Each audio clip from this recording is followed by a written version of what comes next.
વિરમગામ તાલુકાના આદર્શ પ્રાથમિક શાળા વણી ખાતે આચાર્ય શિક્ષિકાઓનો વિદાય સમારંભ યોજવામાં આવ્યો હતો।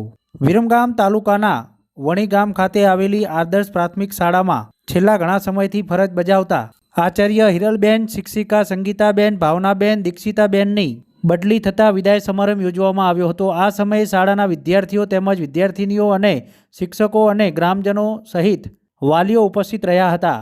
તમામ શિક્ષિકાઓએ એકત્ર થઈને શાળાને LED ટીવી આપવામાં આવ્યું હતું।